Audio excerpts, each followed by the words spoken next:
Chapter 118 of Married Thrice to Salted Fish. After the anniversary of Gu Fujiao's death, Lin Qingyu recovered from his illness and returned to court.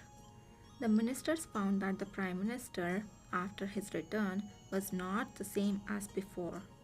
In one word, the Prime Minister has become lazy.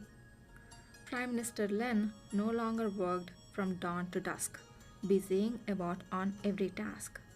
Now, when it came to small matters, he allowed the cabinet to decide, only showing up when there were major issues. On the other hand, the emperor, after recovering from his so-lost disease under the tutelage of Guan Taifu, made rapid progress in his studies. After a little more than a year, he was no different from a normal prince. He appeared in Xinjiang Hall more and more frequently. He was also no longer dazed and sleepy in morning court.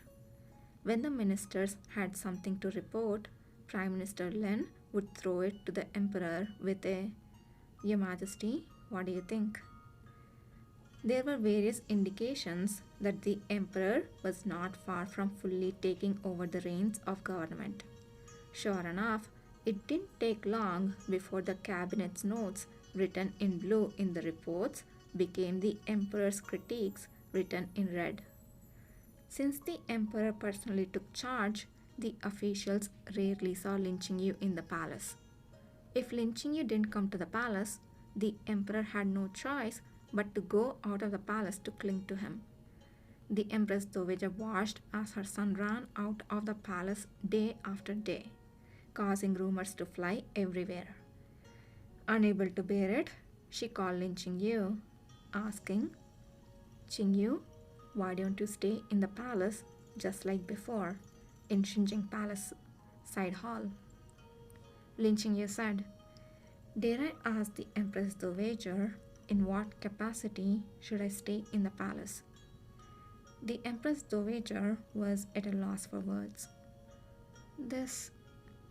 Before the emperor was mentally incomplete, so this minister had no choice but to overstep the rules and act as an agent for the government.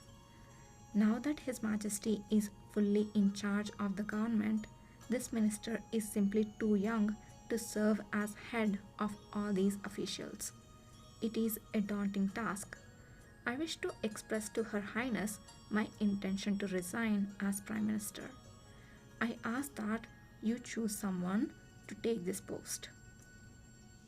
The Empress Dowager had also noticed Lin Qingyu's recent disinterest in government affairs.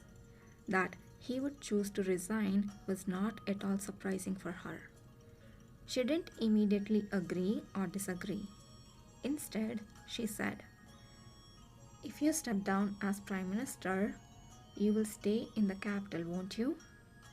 Lin Qingyu said, "I wish to travel the four corners in search of effective medicines."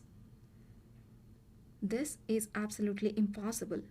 The Empress Dowager turned anxious. "The emperor cannot be without you." Lin Qingyu said lightly, "That is His Majesty's business and not this minister's. If this minister insists on leaving, does the Empress Dowager intend to force me to stay?" The Empress Dowager's eyes darkened. For her, nothing was more important than her son's mind and body. If Lin Qingyu insists on leaving, then she will have no choice but to force him to stay. But how could she force him to stay? Would she imprison him in the palace? No, Lin Qingyu has too much prestige in the army. Were she to do this, it would only create a rift between the emperor and his ministers. The Empress Dowager was worried. She invited Jiang Xing to discuss the matter. When Jiang Xing heard that Lin Qingyu was to leave, he said nervously, "Mother, I can't leave the Prime Minister's side." The Empress Dowager held his hand and patted it. She said comfortably, "Mother knows. Aren't I helping you find a way through this problem?" Jiang Xing thought for a while and said, The Prime Minister said that him staying in the palace would be transgressing regulations. Then let us find a proper and legitimate reason for him to stay here. The Empress Dowager said hesitantly, Lear, you do you like the Prime Minister? Jiang Shing smiled, his brows and eyes curving. I like him. I like him the most. The Empress Dowager gritted her teeth and, throwing caution to the wind, said, In our time, it is common for male servants and concubines to serve the emperor. Even your own imperial father had a few in his harem. Although I feel a bit unfair to Wan Cheng and General Gu, but Jiang Shing smiled slightly. The Prime Minister cannot be a servant, nor can he be a male concubine. If this is how it is to be, he must be the Empress. The Empress Dowager's eyes widened. Empress? Lear, have you got sick again? Ordinary people can marry male wives, so why can't I have a male empress? Jiang Shing smiled. Did mother forget? This is even an imperial edict you asked of father. If you hadn't forced the Prime Minister to marry my cousin as a male wife, would taking on male wives even be so accepted in the Dayu? Every word in the saying, you reap what you sow, seemed to strike the Empress Dowager senseless. After a while, she said hurriedly, The Emperor is the ruler of our country. How can you compare yourself to ordinary people? Men can't have children. If the Emperor were to have a male empress, there won't be no legitimate son. I will have neither legitimate children nor illegitimate ones. Mother must already know I am a cut sleeve and the kind that cannot bear to lay down with a woman, Jiang Shing said quietly. Mother, my mind cannot stand so much stimulation. Do not force me. Empress Dowager, ... Jiang Shing put on a pitiful expression as if to say, If mother disagrees, I will get sick and show her. The Empress Dowager felt very distressed. When the image of how her son looked when he lost his soul flashed in her mind, she threw all thoughts of reason and ethics to the back of her mind. She said worriedly, Even if Ajia were to agree, how can those generals and officials accept it? How can the emperor block the mouths of all under heaven? Jiang Shing knew that with this, the Empress Dowager was just about wrangled. He said with a smile, The Empress Dowager need not worry about this. There are precedents for marrying widows in previous dynasties. There have even been some who snatched away their daughter-in-law to be their noble consort, and some who have made their father's concubine their empress. Compared to that, all I want to marry my cousin's widow. This isn't a big problem. Hold on a second. What? They snatched away their daughter-in-law to be their noble consort? They made their father's concubine their empress? Oh my gosh. Some people are weird, okay? Like weird. And yeah, like Jiang Shing said, marrying your cousin's widow is not that bad compared to all these. After Shen Haoshi considered it, he finally chose to stay in the capital. As His Majesty had said, it was his duty to recast the glory of the heavenly prison sect. Lin Qingyu also said that he could go back to the northwest at any time he wished. Now, Shen Haoshi could freely enter and leave the palace and has become one of Jiang Shing's most trusted confidants. Jiang Shing even told Shen Haoshi his real name. But telling him was useless. Shu Junyan will keep calling him Jiang Gongxi, and Shen Haoxi will only ever use honorific titles. If Jiang Xing wanted to hear someone call his name, he had to go to Lin Qingyu.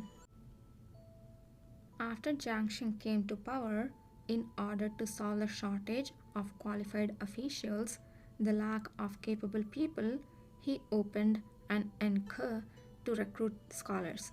At the end of the Enke, Jiang Xing held a large Shanglin banquet in the palace to entertain the new palace graduates.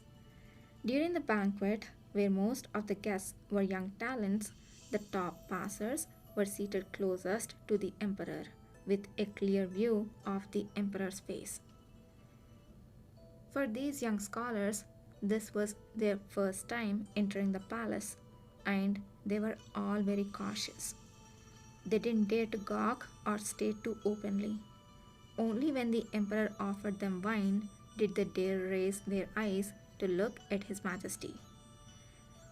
What they were met with was the sight of the young emperor wearing a luxurious black dragon robe, his handsomeness revealing the sharpness of a true monarch. He radiated a distinguished and accomplished air. He appeared candid, clear, and bright. With just one glance, one had a clear sense of what it was to be young and what it was to be a son of heaven.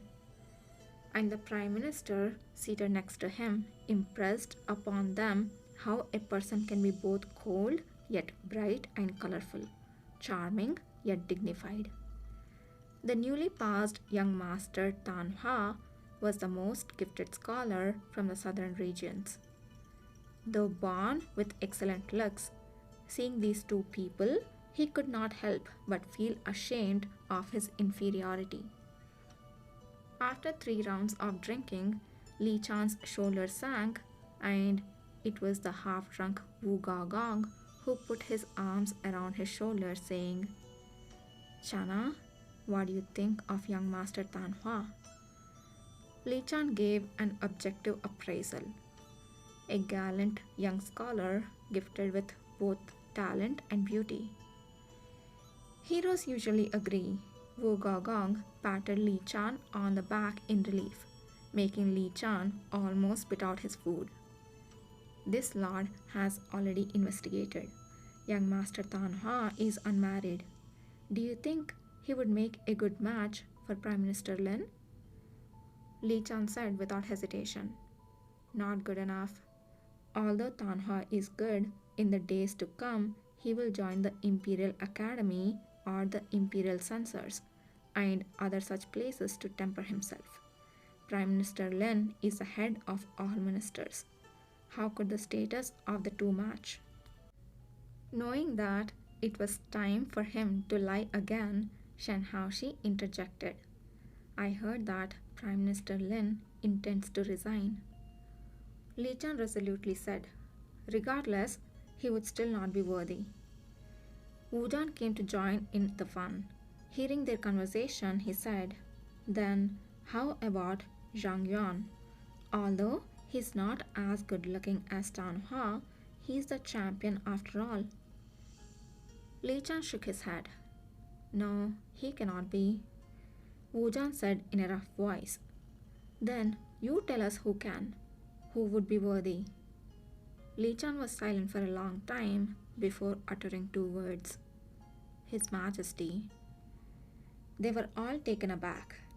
Wu Zhan thought Li Chan was joking and said, laughing, "Although the emperor likes Prime Minister Lin, it is definitely not the kind of love." After speaking, he thought of Lin Qingyu's face and turned uncertain. "Well, probably not. The emperor is still a child." Li Chan said helplessly. "The emperor is already fully in charge. Why would he still be a child?" Li Chan looked up. "The emperor has grown up a long time ago." Shen Haoxi pondered and said, "In terms of status, only the emperor is qualified to marry Prime Minister Lin, but the emperor's wife will be empress." "So, What if he will be the empress? Wujan raised an uproar, made courageous with drink. Are you saying the person with General Gu valued most is not qualified to be empress? Shen Haoshi said. General Wu, please watch your words. We are in the palace. Jiang Xin watched from a distance as these people conversed together. He called over Shao Songxi and whispered a few words. After the Shaoling banquet, Wu Zhan and the others were invited to Xinjiang Hall for an audience with the emperor. Jiang Xin said, I have something that I need to consult with you, my ministers. They said in unison, This minister shall do his best to share the worries of His Majesty. Jiang Xin had always been curious about how these ministers managed to speak so neatly. To tell you the truth, I wish to make Prime Minister Lin my empress. Shen Haoshi. Finally. Li Chan. Sure enough. Others. Huh? I love it. Straight to the point. I have already learned of General Gu's last wish from Shen Haoshi. The general laid down his life for our country. He has rendered the greatest of contributions. How can I have the heart to allow him to die with a grievance? Jiang Xin said with a serious look in his eyes. I am willing to care for Prime Minister Lin in the general's stead. In this whole world, only Zhen can protect Prime Minister Lin for the rest of his life. Wu Zhan was so moved that he almost cried. Your Majesty, Your Majesty. Wu Gaogong burst into tears. Fu Zhao must be looking over us. With this, he can rest easy in the 9 springs. Li Chan had mixed emotions, but mostly of relief. Yes, only the Son of Heaven can protect Prime Minister Lin for a lifetime. He asked, Dare I ask what His Majesty wishes us to do? Jiang Xin said, The Prime Minister is a person who values love and righteousness. He must still be holding on to General Gu's memory. Zhen hopes that you can find a way to help me persuade Prime Minister Lin to agree to my marriage proposal. With the arrival of spring, good news came from the northwest. Wu Yoyan had led the Zhenxi army deep into the hinterlands of the Shishya, and they had broken through several cities. Shishya was forced to send envoys to sue for peace. Those who advocated for war and those who advocated for peace raised an awful commotion about the matter. Prime Minister Lin happened to be in the Imperial Medical Office overseeing the delivery of a nest of poisonous lizards with the genius doctor from the southern border. The poisonous lizard had laid 5 or 6 eggs, and Lin Qingyu was burying them in the specially prepared gravel.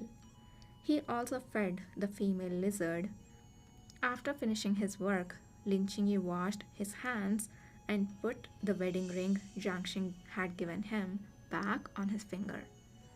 Seeing this, the genius doctor said, The Prime Minister puts on and takes off this ring more than a dozen times a day. Do you not find it troublesome? The genius doctor had deep-set eyes and a very exotic face. He appeared to be a young man barely past 20, yet he could actually be as old as Lin Qingyu's grandfather. What? What kind of description is that? Are you saying he's like super wise, but he's young? It is a bit troublesome. Lin Qingyu put the ring on his finger again, but I'm willing to go through this inconvenience. Aww. Lin Qingyu returned to the general's mansion, and when he got off the carriage, he saw Shen Haoshi, Wu Zhan, and the others standing in a row at the door of his house. Each had a different expression, but They all appeared eager to have a try. Lin Qingyu pretended not to understand and invited them into the mansion. He asked, "What is it?" Wujan has always been very straight to the point. He said directly, "Prime Minister, do you have any wish to remarry?" No. Lin Qingyu's brows were now tinged with anger. What does General Wu mean by this? How long has it been since the general passed away and you're already thinking of having me marry? No, no, that isn't my intention, Wu Jan said quickly. But this is the general's wish. Lin Qingyu was taken aback. The general's wish? Having forced to deceive people so many times, Shen Haoxi's acting skills were forced to improve. Poor guy. He was so sincere and honest. I mean, he's still sincere and honest, but he got used to act. Oh my gosh. I feel sad. But no, it's okay. It's fine. It's good to have some acting skills. It's good to live a long life.